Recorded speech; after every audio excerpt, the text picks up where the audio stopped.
تفسیر قوله تعالی والراسخون فی العلم یقولون آمنا به کل من عند ربنا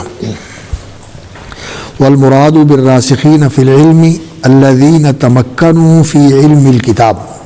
رسوخ کا معنی ہوتا ہے تمکن، کسی جگہ پہ پوری طرح جماؤ حاصل کر لینا، ٹک جانا، اس کے اوپر جم جانا. تمکنوا فی علم الکتاب و معرفت محاملہ، اور جن جن معانی پر وہ الفاظ محمول ہوتے ہیں ان کے محتملات اور ان کے معانی اور ان کے اندر جو کچھ اشارات پائے جاتے ہیں ان سب کو وہ سمجھتے ہیں. ومعرفت محاملہ وقام عندهم من الادلة ما ارشدهم الى مراد اللہ تعالی، اور ایسے دلائل ان اہل علم کے پاس موجود ہوتے ہیں، ان کے سامنے عیاں ہوتے ہیں، جو ان کی رہنمائی کرتے ہیں کہ ان الفاظ سے اللہ رب العزت کی مراد کیا ہے. بحیث لا تروج علیہم الشبہ، اور وہ اللہ تعالیٰ کی مراد اور ان الفاظ سے اللہ تعالیٰ کی مرادات اشارات کے ضمن میں اور الفاظ کے اندر اور جو اور اس کے اندر ضمنی چیزیں بیان ہوئی ہوتی ہیں، وہ ساری چیزیں ان کے سامنے اس قدر واضح ہو جاتی ہیں کہ لا تروج علیہم الشبہ، شبہات جو ہیں یہ ان پر راہ نہیں پاتے، شبہات کا وہ شکار نہیں ہوتے. والرسوخ فی کلام العرب الثبات والتمکن فی المکان، کسی جگہ پر ٹکنا اور جمنا اور اس پر ٹھہر جانا. یقال رسخت القدم ترسخ رسوخا اذا ثبتت عند المشی ولم تتزلزل. واستعیر الرسوخ لکمال العقل والعلم بحیث لا تذللہ الشبہ، اور پھر یہ جو ظاہری رسوخ ہے کسی جگہ کے اوپر پوری طرح پاؤں کا جم جانا اور ٹک جانا اور ٹھہر جانا، اسی کو ہی استعارے کے طور پر استعمال کیا گیا ہے. اس کو استعارہ بھی کہتے ہیں اور مجاز بھی کہتے ہیں، مجاز لغوی ہوتا ہے یہ، یعنی عربی کے اندر پھر اس کو اس کے لیے استعمال کر لیا گیا اور لے لیا گیا. لکمال العقل والعلم، کہ انسان کی قوت عقلیہ اور قوت علمیہ جو ہے یہ درجہ کمال کو پہنچ جائے، اس طرح کہ لا تذللہ الشبہ، شبہات جو ہیں یہ انسان کو بے راہ نہ کر سکے، یہ انسان کو بھٹکا نہ سکے. ولا تتطرقہ الاخطاء غالبا، اور عام طور پر خطا اور غلطی یہ انسان تک نہ آ سکے اور اس علم و عقل کو یہ چیزیں لاحق نہ ہو سکے. تطرق یا تطرق و تطرقاً کا معنی کیا ہوتا ہے؟ راستہ بنا کے کسی چیز پر پہنچ جانا، طریق سے ہے نا. تطرق یعنی راہ بنایا اور وہاں تک پہنچ گیا. تطرق الیہ لا یتطرق الیہ، یہ چیز وہاں تک نہیں پہنچ سکتی. وشاعت هذه الاستعارة حتى صارت كالحقیقت، اور یہ اس لفظ کا استعمال بطور استعارہ اور بطور مجاز کے یہ اس قدر عام ہوا کہ یہ تاکہ اس کو حقیقت لغویہ بنا لیا گیا، کالحقیقت. فالراسخون فی العلم الثابتون فیہ العارفون بدقائقہ فہم یحسنون مواقع التعویل ویعلمونہ. تو تعویل سے مراد مصنف تو چونکہ اسی گروہ سے تعلق رکھتے ہیں جو تعویل کا بڑا اہتمام کرتے ہیں اور ان آیات کی اشاعرہ اور ماتریدیہ اور جو ان سے متاثر لوگ ہیں تو اسی زمرے سے ان کا تعلق ہے. تو وہ تعویل جو اس کا عام معنی ہے کہ احتمال صرف اللفظ عن ظاہرہ و حملہ عن الراجح الی المرجوح لدلیل یقترن بہ، کہ جو لفظ کا ظاہر ہے اس سے اس کو پھیر دینا اور جو اس کا راجح معنی نظر آ رہا ہے اس راجح کو چھوڑ کر مرجوح معنی کی طرف جانا کسی دلیل کے لیے جو اس کا تقاضا کر رہی ہے. یہ تعویل کا عام مفہوم ہے ان حضرات کے نزدیک، اشاعرہ، ماتریدیہ اور معتزلہ. مصنف بھی رحمہ اللہ اسی زمرے سے تعلق رکھتے ہیں، تو وہ یہ کہتے ہیں کہ وہ اس کی تعویل کا اچھا جو موقع ہے اس کو سمجھتے ہیں اور تعویل کرنا جانتے ہیں، لیکن پھر اس کی تعویل کی وہ دو طرح تفسیر کرتے ہیں۔ ایک تعویل تو وہ ہوتی ہے جو قریب ہے اور مقبول ہے، جس کے ساتھ دلیل ہو، اور ایک وہ تعویل ہوتی ہے جو مرجوع ہے اور مردود ہے اور وہ دلیل نہیں ہوتی بلکہ اس کے پیچھے ہوا اور اس طرح کے مقاصد ہوتے ہیں جن سے وہ اس لفظ کو کھلونا بنا لیتے ہیں اور اس کی دلالت جو ہے نا اس کو کوئی اس کا احترام نہیں کرتے۔ وَلِذَا فَقَوْلُهُ وَالرَّاسِخُونَ مَعْطُوفٌ عَلَى اسْمِ الْجَلَالَةِ وَمَا يَعْلَمُ تَأْوِيلَهُ إِلَّا اللَّهُ۔ ایک قرات یہ ہے کہ یہاں وقف ہے، والراسخون فی العلم یہاں سے بات نہیں شروع ہو رہی ہے، والراسخون فی العلم یقولون آمنا به کل من عند ربنا۔ دوسرا ایک قرات یہ ہے کہ یہاں لفظ الجلالہ پہ عطف نہیں ہے، وما یعلم تاویلہ الا اللہ والراسخون فی العلم، یعنی جو فاعل ہے وما یعلم تاویلہ الا اللہ لفظ الجلالہ مرفوع ہے کہ اس کی تعویل صرف اللہ تعالیٰ جانتے ہیں، والراسخون فی العلم اور راسخون فی العلم بھی جانتے ہیں اللہ کی توفیق اور اس کی تعلیم سے۔ وفی هذا العطف تشریف عظیم، اور یہ لفظ الجلالہ پر والراسخون فی العلم کا عطف جو ہے یہ بہت بڑا اعزاز اور بہت بڑی تکریم ہے، جیسا کہ اللہ رب العزت نے اس آیت کے اندر معطوفات کو ذکر فرما کر ان کی عظمت اور ان کے شرف و منزلت کا اظہار فرمایا ہے۔ شہید اللہ انہ لا الہ الا ہوا والملائکۃ، شہید اللہ انہ لا الہ الا اللہ، یہ مشہود بھی ہے، اس کی گواہی دی ہے کس نے؟ اللہ نے، والملائکۃ اور فرشتوں نے، وَأُولُو الْعِلْمِ اور اہل علم نے۔ وإلى هذا التفسير مال ابن عباس ومجاهد والربيع بن سليمان والقاسم بن محمد والشافعية وابن فورك والشيخ أحمد القرطبي ومحمد بن عطية، وعلى هذا فليس في القرآن آية استأثر الله بعلمها۔ حضرت عبداللہ بن عباس رضی اللہ تعالیٰ عنہ سے ایک قول یہ بھی منقول ہے، ایک قول ان سے یہ منقول ہے کہ وما يعلم تاويله إلا الله والراسخون في العلم، اس کی تعویل صحیح معنوں میں اللہ رب العزت جانتے ہیں، اور جتنا اللہ رب العزت اپنے بندوں کو بتا دیتے ہیں اہل علم جانتے ہیں۔ ایک قول حضرت عبداللہ بن عباس کا یہ بھی ہے، اور اس کے مطابق پھر قرآن مجید کے اندر ایسی کوئی آیت نہیں ہے استأثر اللہ بعلمها کہ جس کا علم صرف اللہ رب العزت کو ہو اور کسی کو اس کے بارے میں کوئی پتہ نہ ہو، تو قرآن مجید میں اس طرح کی کوئی آیت نہیں ہے۔ وَيُؤَيِّدُ هَذَا، اور اس محمل اور اس معنی اور مفہوم کی تائید اس بات سے بھی ہوتی ہے ان اللہ اثبت للراسخین فی العلم فضیلہ، کہ راسخین فی العلم کی اللہ رب العزت نے یہاں ایک فضیلت بیان فرمائی ہے۔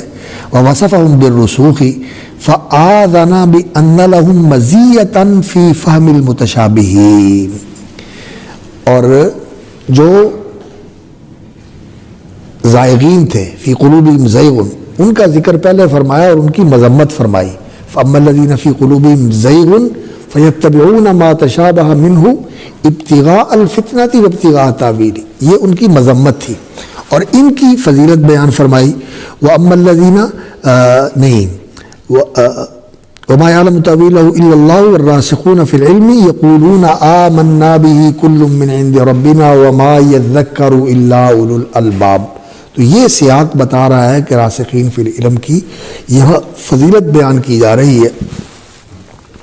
تو وصفهم بالرسوخ فآذن بأن لهم مزية في فهم المتشابه لأن المحكم يستوي في علمه جميع من يفهم الكلام، تو محکم جو ہوتا ہے وہ تو سب کے لیے واضح ہوتا ہے، کیا اہل علم اور کیا عوام، سارے ہی اس کو سمجھ لیتے ہیں۔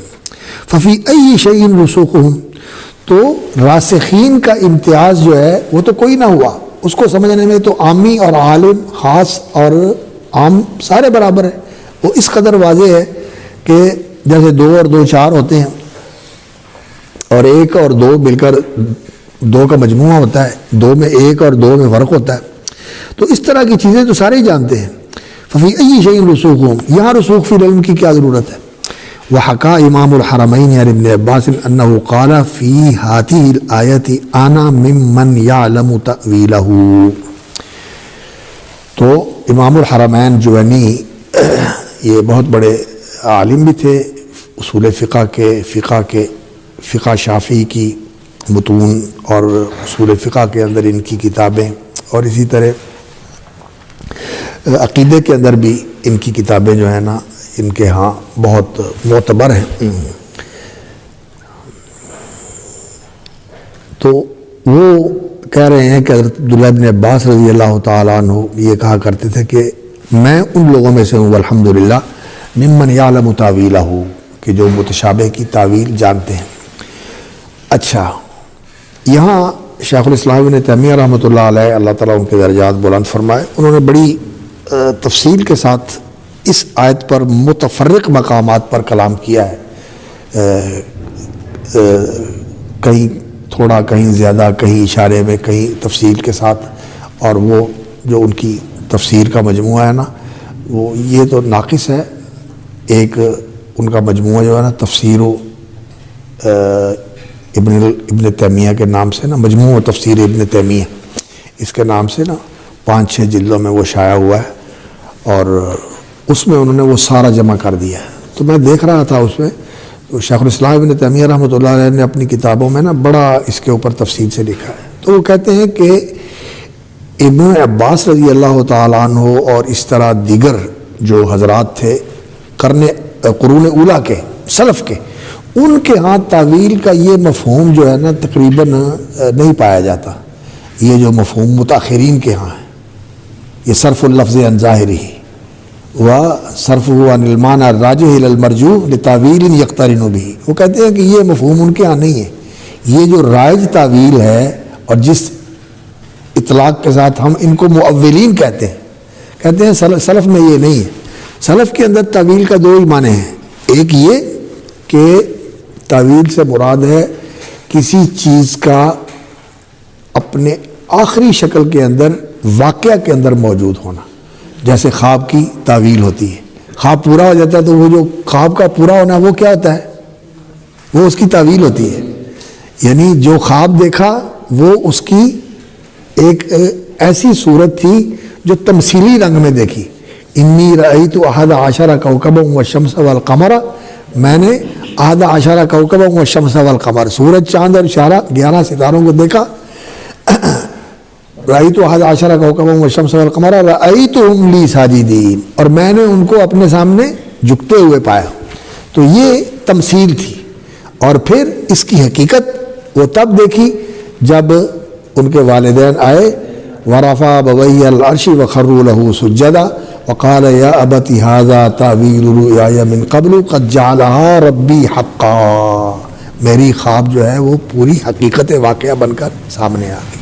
تو ایک تو تعویل کا یہ معنی ہے کہ کسی چیز کا اپنی واقعاتی شکل میں رونما ہونا اور پوری طرح سامنے آ جانا. هل ينظرون الا تاویلا یوم یاتی تاویلہ یقول الذین نسوہ من قبل قد جاءت رسل ربنا بالحق فهل لنا من شفعاء فيشفعوا لنا او نرد فنعمل غیر الذی كنا نعمل قد خسروا انفسهم وضل عنهم ما كانوا يفترون. وہ جو قیامت کے واقعات کا اور اس کے مناظر کا اور اس وقت پیش آنے والے حالات کا تذکرہ کیا گیا ہے، کیا یہ اسی کا انتظار کر رہے ہیں کہ وہ ساری چیزیں رونما ہو کے سامنے آ جائیں؟ هل ينظرون الا تاویلہ کا کیا معنی ہے؟ تحققہ فی الواقع، وہ واقعہ میں ثابت ہو کر ان کے سامنے آ جائے، اس کا انتظار کر رہے ہیں. جب وہ آ جائے گی تو پھر فائدہ کیا، پھر کیا فائدہ. ایک تو تعویل کا یہ معنی ہوتا ہے، اور دوسرا تعویل کا معنی ہوتا ہے تفسیر.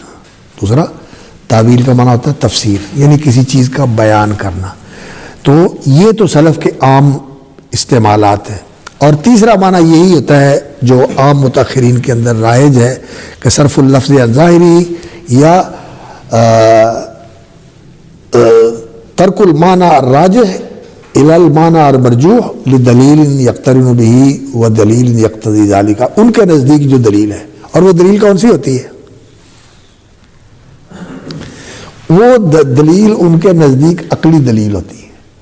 یہ عقل کی دلیل کو اہمیت دیتے ہیں اور اس کی بنا پر پھر ظاہر معنی جو ہے اور راجح معنی چھوڑ دیتے ہیں، اور یہ کمزوری ہے۔ اللہ تعالیٰ معاف فرمائے کہ وہ لفظی دلیل کو اور سمعی دلیل کو وہ دوسرے درجے میں رکھتے ہیں اور عقلی دلیل کو پہلے درجے میں رکھتے ہیں، عقلی دلیل کو پہلے درجے میں رکھتے ہیں۔ عقلی دلیل کو کہتے ہیں کہ یہ تو قطعی طور پر اپنے مدلول کو ثابت کرتی ہے اور وہ قطعیات میں سے ہے، اور اس کو سمعی دلیل کو کہتے ہیں کہ اس میں احتمال ہوتا ہے، ایک تو اس کے ثبوت میں، چلو قرآن مجید ہے تو وہ تو ثبوت کے لحاظ سے تو قطعی اور متواتر ہے، لیکن دلالت کے لحاظ سے تو وہاں بھی احتمال ہوتا ہے، اس کی دلالت جو ہے وہ ظنی ہو سکتی ہے۔ اور یہ جتنے بھی حضرات ہیں متکلمین، یہ ان کی جو ہے نا غلط فہمی ہے اور غلط روش ہے ان کی کہ یہ سمعی دلائل کو جو ہے نا دوسرے درجے پہ رکھتے ہیں اور عقلی دلیل کو پہلے درجے پہ رکھتے ہیں۔ تو دلیل یقترن بھی، دلیل یقتضی ذالک، وہ کون سی دلیل ہے ان کے نزدیک؟ عقلی دلیل ہے۔ عقلی دلیل کو بڑی اہمیت دیتے ہیں۔ تو جنہوں نے اس کو زیادہ اہمیت دی، کئی تو وہ جہمیت کے بالکل اگلے درجے پر پہنچ گئے، جنہوں نے اسماء و صفات سب کا انکار کر دیا، اور کئی جو ہیں انہوں نے کچھ صفات کا انکار کیا، اقرار کیا اور اکثر کا انکار کر دیا۔ لیکن اللہ تعالیٰ درجات بلند فرمائے ان اہل علم کے جو قرون اول میں تھے، انہوں نے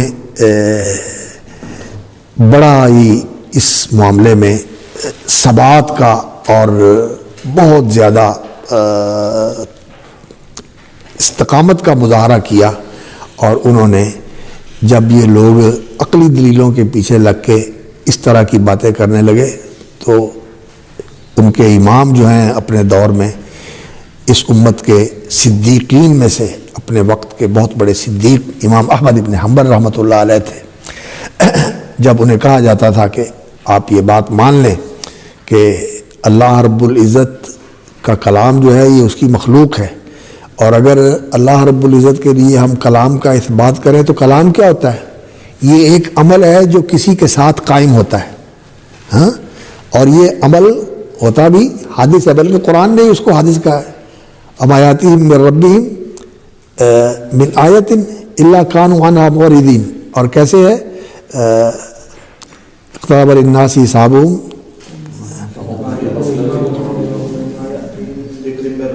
محدث ما یاتیہم من ذکر ما یاتیہم من ذکر من ربہم ما یاتیہم من ذکر من ربہم محدث الا استمعوہ وہم یلعبون الا استمعوہ وہم یلعبون۔ تو قرآن کو اللہ نزل احسن الحدیث، قرآن کو حدیث کہا، ومن احسن من اللہ حدیثا ومن اصدق من اللہ حدیثا، ایسے نا، اصدق من اللہ حدیثا، من اصدق من اللہ حدیثا، قرآن کو حدیث کہا، اللہ نزل احسن الحدیث، اور من ذکر من ربی محدث، تو اللہ رب العزت نے اس کے لیے محدث کا، حدیث کا لفظ جو ہے نا وہ استعمال فرمایا ہے۔ تو وہ کہتے ہیں کہ اگر اللہ رب العزت کے لیے ہم کلام کا اثبات کریں تو اللہ کیا ٹھہرتے ہیں؟ محل الحوادث، محل الحوادث، یعنی حوادث جو ہیں اس کے ساتھ قائم ہیں، تو پھر محل الحوادث جو ہے وہ محدث ہوتا ہے۔ تو اس چیز سے بچنے کے لیے انہوں نے، یہ بات ہے ان کی عقل کی، بات ہے ان کی عقل کی، تو اللہ رب العزت کے لیے اس طرح کے جو افعال ہیں اور اس طرح کی جو فعلی صفات ہیں، ان کا ثبوت قرآن اور حدیث میں بیان کیا گیا، جیسے اتیان، نزول، اور اسی طرح کلام، اور اسی طرح رضا، اور اسی طرح غضب، یہ چیزیں جو ہیں اللہ رب العزت کے لیے افعال ثابت کیے گئے ہیں، قرآن اور حدیث میں یہ چیزیں ثابت ہیں، لیکن یہ ان سب کی تعویل کر دیتے ہیں، کہتے ہیں کہ ان کو اللہ کے لیے ظاہری معنی میں ثابت کرنا، یہ تو اللہ کے لیے حوادث کا اثبات ہے، اور حوادث کے اس بات سے پھر اللہ رب العزت کے لیے یہ بات لازم آئے گی، نعوذ باللہ، لازم اس کا یہ ہے کہ اللہ تعالیٰ محل الحوادث ہو اور وہ محدث ہو۔ تو یہ بات ان کی ہے۔ تو ابن تیمیہ رحمۃ اللہ علیہ نے تو پھر بہت زیادہ تفصیل کے ساتھ اور بڑی ہی جرأت کے ساتھ، اور اللہ اکبر، رحمہ اللہ وَعَلَى اللَّهُ دَرَجَاتِهِ فِي جَنَّاتِ الْفِرْدَوْس، اللہ تعالیٰ ان کے درجے بلند فرمائے۔ بڑا جہاد کیا ہے، بڑا جہاد کیا ہے، بڑا جہاد کیا ہے انہوں نے۔ تعویل کا یہ جو ایک قلعہ تھا اور جو انہوں نے ایک پہاڑ اس کا کھڑا کیا ہوا تھا، امام ابن تیمیہ رحمۃ اللہ علیہ نے بالکل اس کو اڑا کے رکھ دیا، اور اس کے باوجود بھی ان کو گالیاں بھی بڑی پڑی۔ ابن تیمیہ کو بڑا بدنام کیا گیا، ان کو کہتے ہیں یہ مجسم ہے، یہ مشبہ ہے، یہ ایسا ہے، یہ ایسا ہے۔ پچھلے دنوں میں سن رہا تھا ایک ڈاکٹر اسرار صاحب کا رحمہ اللہ بیان، تو وہ ابن تیمیہ کے بارے میں کہہ رہے تھے کہ ابن تیمیہ اپنے دور کے بہت بڑے عالم تھے، لیکن وہ مجسمہ سے تھے۔ یہ تو نہیں کہا، لیکن اس طرح کی بات انہوں نے کی۔ کہتے ہیں وہ ممبر پہ بیٹھے ہوئے تھے تو وہ کہتے تھے اللہ تعالیٰ عرش کے اوپر ایسے ہی بیٹھے ہوا ہے جیسے میں بیٹھا ہوں، اور اللہ تعالیٰ ایسے ہی آسمان دنیا کے اوپر نزول کرتے ہیں جیسے ممبر سے اتر کے میں نیچے آ جاؤں۔ حالانکہ یہ بات بالکل غلط ہے، یہ تو تشبیہ ہے، یہ تو تشبیہ ہے۔ ابن تیمیہ رحمۃ اللہ علیہ نے تو اللہ رب العزت کے لیے نزول کا اور اتیان کا اور استواء العرش کا جو معنی مفہوم بیان کیا ہے، وہ یہ کہا ہے کہ اس لفظ سے جو معنی ظاہر ہوتا ہے وہ ثابت ہے، لیکن اس کی کیفیت معلوم نہیں ہے ہمیں، وہ اس کی کیفیت ہمارے لیے نامعلوم ہے۔ وہ اس کی کیفیت کما یلیق بشانہ وعظمت جلالہ سبحانہ وتعالی، اور لیس کمثلہ شیء۔ سب سے پہلی بات یہ ہے کہ جو چیز بھی اللہ کے لیے ثابت ہے اور مخلوق کے لیے ثابت ہے، اللہ کے لیے اس کا ثبوت اور مخلوق کے لیے ثبوت، ان دونوں میں مشابہت نہیں، لیس کمثلہ شیء۔ اللہ کے لیے سمع ویسا نہیں ہے جیسا مخلوق کے لیے، لیکن سمع ہے، اور سمع کون سا ہے؟ جو سمع کے معنی سے نظر آتا ہے کہ اللہ رب العزت سنتے ہیں، لیکن اس کا سننا جیسے ہمارا ان آلات کے ساتھ سننا ہے، اللہ رب العزت کے لیے ان آلات کا اور ان لوازمات کا اس بات نہیں ہوتا۔ جیسا کہ اب آپ بھی سن رہے ہیں اور یہ بھی سن رہا ہے، یہ مائک سن رہا ہے نا، سن کے محفوظ کر رہا ہے، آپ کے مائنڈ میں بھی محفوظ ہو رہا ہے جو کچھ میں کہہ رہا ہوں، اور ادھر اس کے اندر جو اس کے اندر انہوں نے اعلیٰ نصب کیا ہوا ہے یا فٹ کیا ہوا ہے، اس کے اندر بھی یہ بات جو ہے محفوظ ہو رہی ہے۔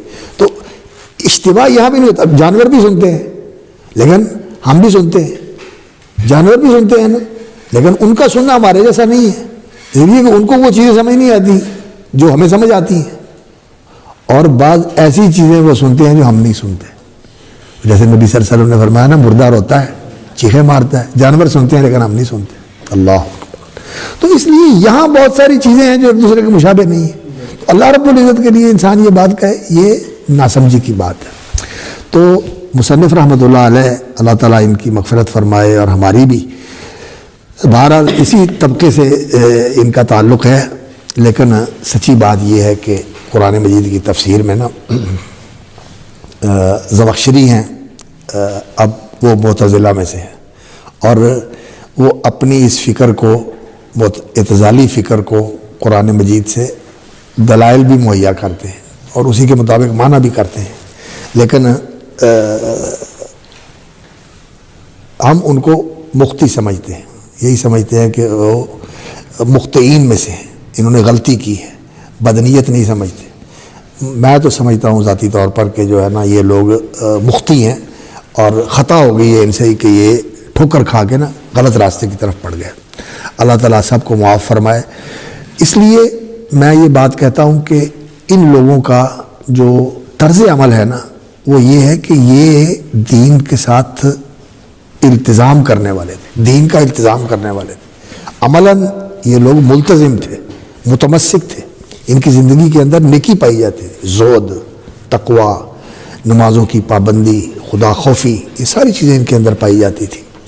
اور جو منحل لوگ ہوتے ہیں ان کے اندر دین کا التزام نہیں ہوتا، وہ اندر خاتے جو ہے نا اندر اپنی نجی زندگی کے اندر اور خلوت کی زندگی کے اندر ان لوگوں کے اندر دین نہیں ہوتا، وہ نعوذ باللہ چون بخلوت میرون کار دیگر می کنن، ان لوگوں کا اور حال ہوتا ہے، بظاہر اور اندر میں اور۔ لیکن یہ لوگ ایسے نہیں تھے، خاص طور پر جو معروف لوگ ہیں۔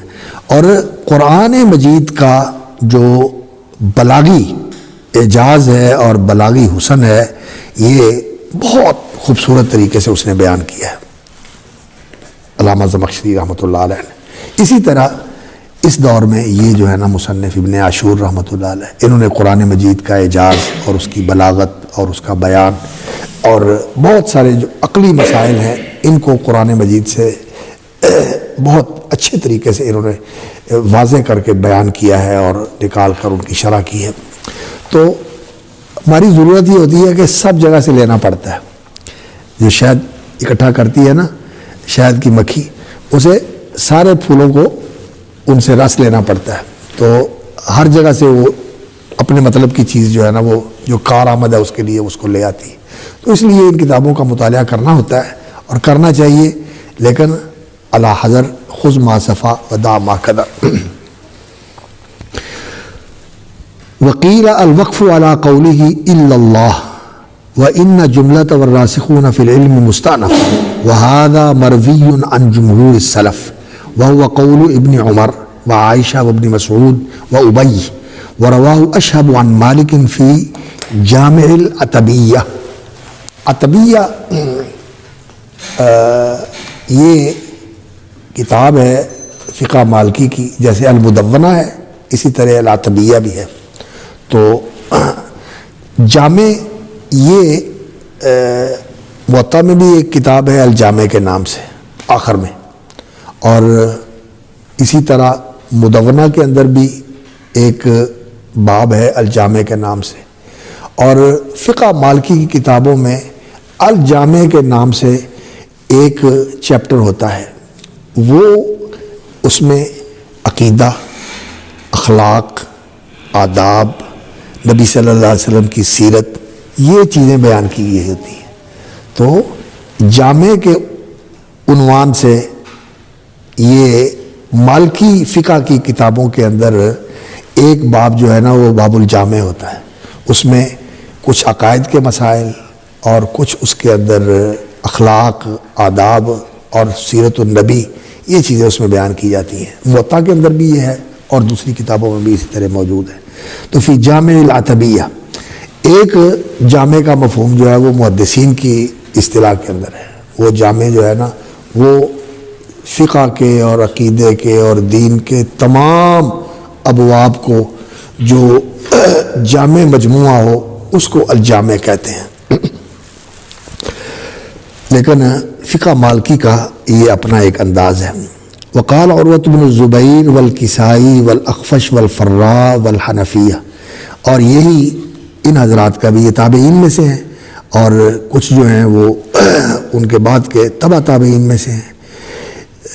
عروۃ بن زبیر یہ حضرت عائشہ رضی اللہ تعالیٰ عنہ کے پروردہ تھے، بہت زیادہ ان کے قریب تھے اور بھانجے لگتے تھے ان کے، اور کسائی یہ قاری بھی ہیں، لغوی بھی ہیں، اور اخفش یہ لغوی ہیں، فراء یہ بھی کوفی ہیں اور بہت بڑے عالم ہیں لغت کے، معانی القرآن کے نام سے انہوں نے کتاب لکھی ہے۔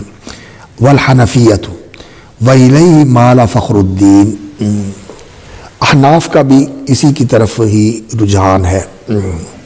تو وَيُؤَيِّدُ الْأَوَّلَ وصفهم بالرسوخ في العلم فإنه دليل بين على أن الحكم الذي أثبت لهذا الفريق هو حكم من معنى العلم والفهم في المعضلات۔ مصنف کہتے ہیں وَيُؤَيِّدُ الْأَوَّلَ، اور پہلا جو قول انہوں نے مقدم رکھا اور اسے بیان کیا کہ راسخون فی العلم یہ جانتے ہیں اس کا معنی اور مفہوم، جیسا کہ اللہ رب العزت کے لیے یہ چیز قرآن نے ثابت کی، وَمَا يَعْلَمُ تَأْوِيلَهُ إِلَّا اللَّهُ، اللہ تعالیٰ جانتے ہیں اور اللہ کے بتانے سے اہل علم بھی جانتے ہیں جو راسخ ہوتے ہیں۔ وَيُؤَيِّدُ الْأَوَّلَ وَصْفٌ بِالرُّسُوخِ فِي الْعِلْمِ فَإِنَّهُ دَلِيلٌ بَيِّنٌ عَلَىٰ أَنَّ الْحُكْمَ الَّذِي أُثْبِتَ لِهَذَا الْفَرِيقِ یا أَثْبَتَ لِهَذَا الْفَرِيقِ، جو سیاق نے یا جو ثابت کیا گیا ان کے لیے حکم، وہ حکم من معنی العلم والفہم فی المعضلات، یہ جو ان کا وصف بیان کیا گیا ہے یہ ایسا حکم ہے من معنی العلم والفہم، یہ علم اور فہم سے ثابت ہونے والی چیز ہے اس کا فہم و علم کے ساتھ تعلق ہے. فی المعضلات، معضلات جو ہے ان مشکل مسائل کو کہتے ہیں جو انسان کو بہت زیادہ مشقت کے اندر ڈال دے. عضل جو ہے اس کا معنی ہوتا ہے روک دینا. کیسے ہے قرآن مجید میں آیت فلا تعضلوہن ان ينكحن ازواجهن اذا تراضوا بینہم بالمعروف، ایسے ہی ہے نا آیت. تو عضل یعضل کا معنی ہوتا ہے روکنا، اور معضل کا معنی ہوتا ہے ایسی چیز جو راستے میں رکاوٹ بن کے آ گئی ہے، بندے کو آگے بڑھنے کی راہ نہیں ملتی، اس کو کہتے ہیں معضلہ، یعنی ایسا مسئلہ جس نے راستہ بند کر دیا ہے، ایسا مسئلہ.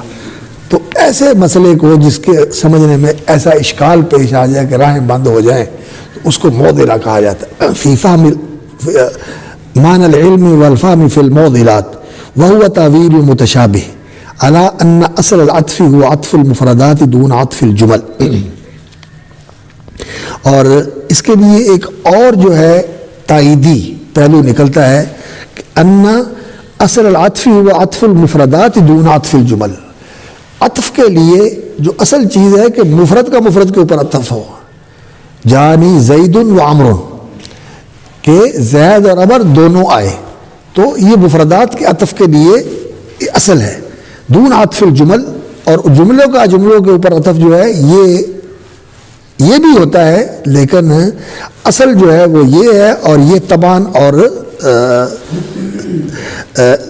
الحاقاً ہوتا ہے عطف الجمل. فیکون الراسخون معطوفا علی اسم الجلالۃ فیدخلون فی انہم یعلمون تاویلہ ولو کان الراسخون مبتدأ وجملۃ یقولون آمنا بہ خبرا. اور اگر ہم اس کی ترکیب یوں کریں کہ والراسخون فی العلم یہ مبتدا ہو، یقولون آمنا بہ خبرا لکان حاصل هذا الخبر مما يستوي فيه سائر المسلمین الذین لا زیغ فی قلوبهم. تو پھر والراسخون فی العلم یقولون آمنا بہ کل من عند ربنا. والراسخون فی العلم یقولون آمنا بہ کل من عند ربنا. تو یقولون آمنا بہ کل من عند ربنا، یہ جملہ جو ہے والراسخون فی العلم کی خبر بن جائے تو پھر بات کیا ٹھہری؟ لکان حاصل هذا الخبر، یہ خبر اگر راسخون فی العلم کے لیے ثابت ہو اور یہ ان سے خبر دی گئی ہو، تو یہ تو ایسی خبر ہے ما یستوی فی سائر المسلمین، جس کے اندر سارے مسلمان جو ہیں وہ شریک ہیں کہ محکم اور متشابہ کو اللہ کی طرف سے سمجھتے ہیں، اس کی تصدیق کرتے ہیں، اور یہ مانتے ہیں کہ یہ اللہ کا نازل کردہ ہے، محکم بھی اور متشابہ بھی. سائر المسلمین الذین لا زیغ فی قلوبہم فلا یکون لتخصیص الراسخین فائدہ.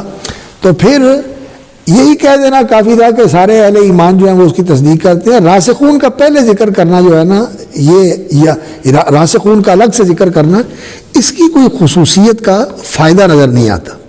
قال ابن عطیہ، اسی لیے امام ابن عطیہ جو ہیں، یہ عبدالحق ابن عطیہ جن کی تفسیر جو ہے وہ کیا نام ہے اس کا،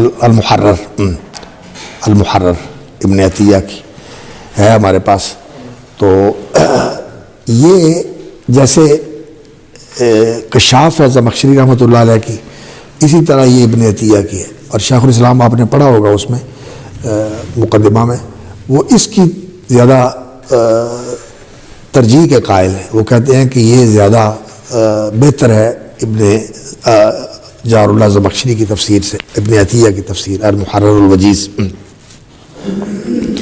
تو ان کا دو ابن عطیہ ہیں، ایک ابن عطیہ جو ہے یہ ہیں، اور ایک اور ان سے متقدم ہے، اس وقت میرے ذہن میں ان کا نام نہیں پوری طرح. ابن عطیہ کے نام سے دونوں ہی مشہور ہیں. ولو کان قال ابن عطیہ تسمیتهم راسخین تقتضی انهم یعلمون اکثر من المحکم الذی یستوی فی علمہ جمیع من یفهم کلام العرب.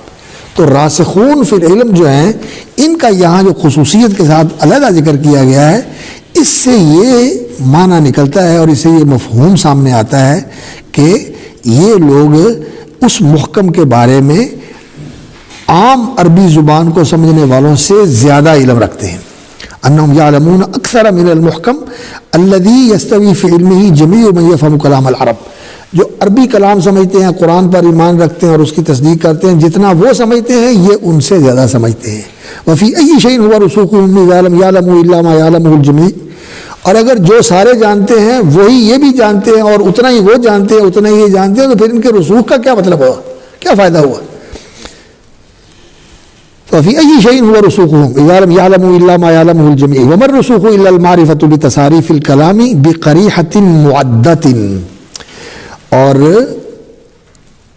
وفی ای شیء هو رسوخهم نا وما الرسوخ الا المعرفة بتصاریف الکلام، اور رسوخ یہی تو ہوتا ہے، وما الرسوخ الا المعرفة بتصاریف الکلام، کلام کے تصاریف یعنی کلام کے مختلف اسالیب اور اس کے مختلف حالات اور اس کے مختلف پیرائے یہ جو ہوتے ہیں، ان کو اس پیرائے کو بھی سمجھنا، اس اسلوب کو بھی سمجھنا، اس انداز کو بھی سمجھنا، اس طریقے کو بھی جاننا، ان ساری چیزوں کو الگ الگ سمجھنا، یہ اسلوب کیسا ہے، یہ اسلوب کیسا ہے، اسی کا نام تو رسوخ ہے۔ سب کو ایک ہی جگہ ایک ہی چیز کے اوپر معمول کرتے رہے تو ان لوگوں کا کام ہوتا ہے جو سمجھتے نہیں ہیں وہ، لیکن جو راسخ فی العلم ہوتے ہیں وہ کلام کے سیاق و سباق سے اور جس وقت کلام کیا جا رہا ہے اس کے موقع و محل سے، اور متکلم جو کلام کر رہا ہے اس کے انداز سے اور اس کے ٹھہراؤ سے، وقف سے، ان چیزوں سے وہ سمجھتے ہیں کہ اس کا معنی کیا ہے، اس کا معنی کیا ہے، یہ جانتے ہیں نا آپ اس چیز کو۔ بتصاریف الکلام بقریحۃ معدۃ، استعداد والی طبیعت سے۔ قریحہ کس کو کہتے ہیں؟ قریحہ جو ہے یہ قرائح، یہ انسان کے اندر جو ملکہ ہوتا ہے سمجھنے کا، بات کو اور بات کو کرنے کا، اس کو قریحہ کہا جاتا ہے۔ یعنی انسان جو ہے، قرحہ کا معنی کیا ہوتا ہے؟ اقتراح، یعنی یہ چیز جو ہے میرے ذہن میں آئی ہے اور میں یہ تجویز پیش کرتا ہوں۔ تو قرح جو ہے یہ جرح کے معنی میں استعمال ہوتا ہے۔ قرحت الشیء جرحتہ، یعنی کسی چیز کو ایسے کر کے جو ہے نا کٹ لگا کے اس کے اندر کو نمایاں کر دینا، یہی اس وقت میرے ذہن میں آ رہا ہے اس کا معنی۔ تو اسی سے اقتراح اور قریحہ یعنی جو چیزوں کو نکال لینے والی ہے اس طبیعت کو کہا جاتا ہے۔ تو قریحہ یہ انسان کا وہ ملکہ ہوتا ہے جو چیزوں کو سمجھنے کے لیے اور پھر ان کو سمجھ کر آگے بیان کرنے کے لیے انسان کی استعداد ہوتی ہے، اور معدہ سے مراد یہ ہے استعداد والا، جس کو اس کے لیے تیار کیا گیا ہے، کیونکہ ریاضت کرنی پڑتی ہے نا بات کو سمجھنے کے لیے۔ عام آدمی جو ہے جب تک وہ ریاضت نہ کرے اور ایک چیز کے اوپر محنت نہ کرے اس وقت تک یہ صلاحیت حاصل نہیں ہوتی۔ وما ذکرناہ وذکرہ ابن عطیہ لا یعد وان یکون ترجیحا لأحد التفسیرین، لا یعد ان یکون ترجیحا لأحد التفسیرین ولیس ابطالا لمقابلہ۔ ہم نے جو بات کی ہے اور اسی طرح ابن عطیہ نے جو بات کی ہے، لا یعد ان یکون ترجیحا، یہ اس سے زیادہ نہیں ہے کہ ان یکون ترجیحا، لا یعد ان یکون ترجیحا لأحد التفسیرین، یہ اس قدر بڑا ہوا نہیں ہے کہ یہ دونوں تفسیروں میں سے ایک کی ترجیح کا باعث بنے۔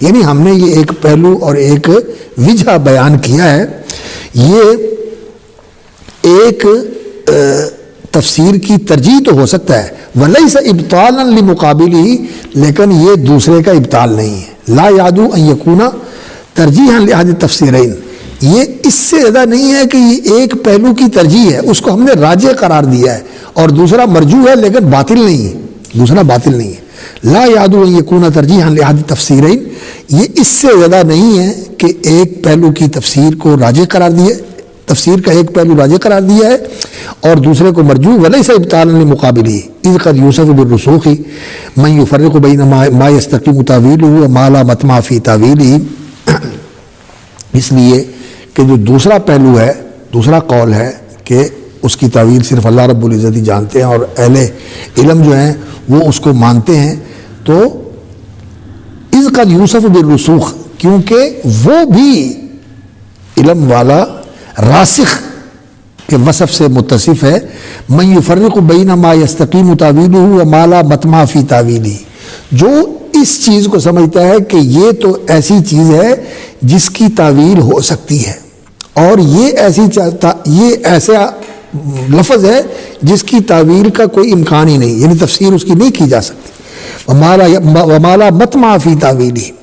تو کسی چیز کو سمجھ لینا کہ یہ چیز سمجھ سے بالا تر ہے، یہ بھی رسوخ کا تقاضا ہے.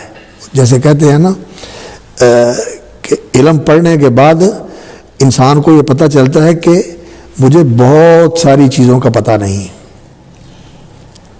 بہت ساری چیزوں کا پتہ نہیں ہے. یہ علم کے ساتھ پتہ چلتا ہے، وگرنہ جو بے علم ہے اس کو یہ نہیں پتہ ہوتا کہ مجھے علم نہیں ہے، وہ جہل مرکب کا شکار ہوتا ہے. وہ سمجھتا ہے کہ مجھے پتہ ہے لیکن اسے پتہ نہیں ہوتا. لیکن عالم آدمی کو پتہ ہوتا ہے کہ اس کا تو مجھے پتہ ہے لیکن وہ بھی تھوڑا، اور بہت ساری چیزیں ایسی ہیں جو مجھے پتہ نہیں. تو یہ بھی رسوخ فی العلم کا مظہر ہے، اور اسی کا یہ نتیجہ ہوتا ہے کہ انسان کو اپنی لا علمی کا پتہ چل جائے. تو کون سی چیز ہے جس کا انسان کو علم ہو سکتا ہے اور کون سی چیز ہے جس کا انسان کو علم نہیں ہو سکتا، یہ بھی رسوخ کا جو ہے نا مظہر اور اس کا مفہوم ہے اور اس کا نتیجہ ہے. وگرنہ انسان ایسا ہوتا ہے کہ ہر جگہ ہی گھوڑے دوڑا دیتا ہے کہ میں اس کو جاننے کی کوشش کروں، لیکن عالم آدمی جو ہے اسے پتہ ہوتا ہے کہ یہ میدان ایسا ہے کہ ادھر نہیں جانا، یہ نہر جائے مرکب تواں تاختن. ہر جگہ گھوڑے نہیں دوڑا دینے چاہیے، ہر جگہ آدمی کو جو ہے نا لا کر کے پیچھے نہیں پڑ جانا چاہیے. نہیں، بعض جگہ ایسی ہوتی ہے کہ جہاں آدمی کو رک جانا چاہیے کہ جگہ آگے جانے کی نہیں. یہ بھی رسوخ کا مظہر ہوتا ہے. وفی قولی وما یذکر الا اولو الالباب اشعار بان الراسخین یعلمون تعویل المتشابہ، اور وما یذکر الا اولو الالباب، اور نصیحت صرف عقل والے ہی حاصل کرتے ہیں. تو ان کو اولو الالباب شمار کرنا یہ بھی بتاتا ہے کہ ان کے پاس ایسا عقلی مقام ہے اور مرتبہ ہے کہ یہ دوسروں سے ممتاز ہیں اور ان سے برتر ہیں، ان سے آگے. واحتج اصحاب الرأي الثاني وهو رأي الوقف على اسم الجلالة بأن الظاهر أن يكون الجملة والراسخون مستأنفة لتكون معادلا للجملة فأما الذين في قلوبهم زيغ والتقدير وأما الراسخون في العلم. وأجاب التفتازاني بأن المعادل لا يلزم أن يكون مذكورا بل قد يحذف لدلالة الكلام عليه.